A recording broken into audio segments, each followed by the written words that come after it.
কসবাকাণ্ডে তোলপাড়ের মধ্যে এবার ক্যাম্পাসে বিয়ে। সুন্দরবন কলেজের ছবি ভাইরাল হয়েছে, যা নিয়ে বিতর্ক তৈরি হয়েছে। কলেজ ক্যাম্পাসে বহিরাগত তৃণমূল কর্মীর বিয়ে এবং মালাবদল হয়েছে বলে অভিযোগ সামনে এসেছে। এই হচ্ছে সেই ভাইরাল হওয়া ছবি।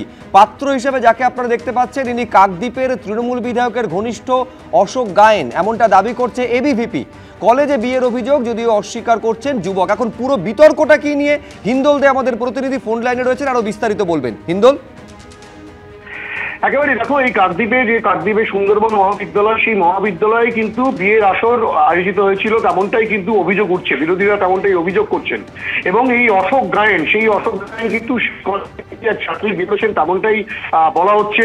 এবং এই যে গোটা ঘটনা, যে একের পর এক ঘটনা বেরিয়ে আসছে রাজ্যের বিভিন্ন কলেজে, সেক্ষেত্রে এবার দেখালো কাকদ্বীপ কলেজে রীতিমতো বিয়ের আসর আয়োজিত হয়েছে।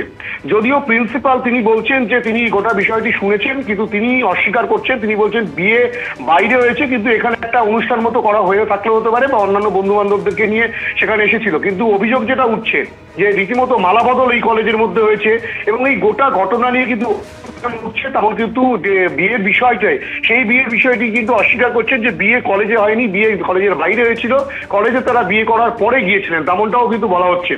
এই গোটা ঘটনা নিয়ে কিন্তু ইতিমধ্যেই রীতিমতো বিতর্ক দানা বেঁধেছে। এবং যে ব্যক্তি অশোক গায়েন, সেই অশোক গায়েন কিন্তু কাকদ্বীপের যিনি বিধায়ক রয়েছেন নন্টুরাম পাখিরা, তার ঘনিষ্ঠ। আমি একবার প্রত্যেকের বক্তব্য, যারা অভিযোগ করছেন তারা কি বলছেন, এবার যার বিরুদ্ধে অভিযোগ তার কি বক্তব্য, প্রত্যেকের বক্তব্য আমি দর্শকদের সামনে রাখবো। দেখুন, কলেজে বিভিন্ন দিন ধরে চলছে এগুলো, প্রিন্সিপাল এই বিষয়ে অবগত, কিন্তু প্রিন্সিপাল কোনো ব্যবস্থা নেয়।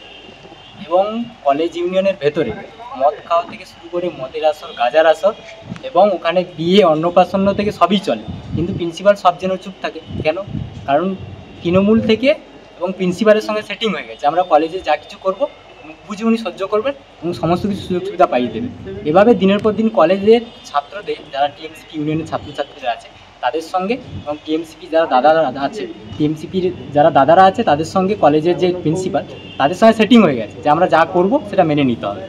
যখন প্রতিবাদ করি 2021 সালে আমাদের বাড়িতে গিয়ে হামলা করা হয়, এবং বাড়ি থেকে বাবা মাকে টেনে, ঘাট ধরে টেনে বের করে দিয়ে বাড়িতে চাবি তালাও মেরে দেওয়া হয়। আমরা দীর্ঘদিন ধরে বাড়ি ছাড়াও ছিলাম। অভিযোগ এসেছিল, তো সঙ্গে সঙ্গে আমি পদক্ষেপ নিয়েছি।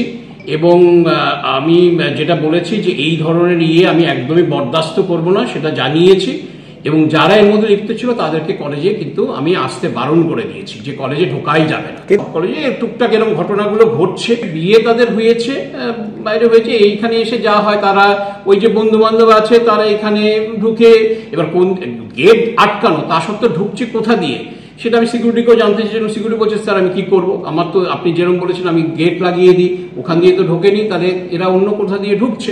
বিয়ে হয়েছে, বিয়ে বাইরে হয়েছে, বিয়ে বাইরে হয়েছে, কিন্তু এখানে তারা ঢুকেছে। এইটা ছবি দেখলাম, হ্যাঁ এখানে ঢুকেছে। আমি তো বলছি আমার কাছে আপনার কাছে যেমন ছবি এসছে আমার কাছে এসছে, আমি আসা মাত্র বলে এখানে কি সেলিব্রেশনের জায়গা, আমি বলেছি 5টায় বেরিয়ে যাচ্ছি, তারপরে যদি বাইরে থেকে কেউ ঢুকে পড়ে সেটা আমি যদি জানতে পারি, যেরকম আমি একবার জানতে পেরেছিলাম পুজোর সময়, আমি সঙ্গে সঙ্গে ওসির সঙ্গে কথা বলেছি, কথা বলে ওনাকে বলেছি, ওনাকে নির্দেশ দিয়েছি যদি এরকম কাউকে আপনি পান আপনি আপনার মতন করে অ্যাকশন নিন। আমি ওই কলেজেরই ছাত্র না, আমি দীর্ঘদিন ওই কলেজেরই ছাত্রীকে প্রেম করতাম, দীর্ঘদিনের প্রেম আমাদের।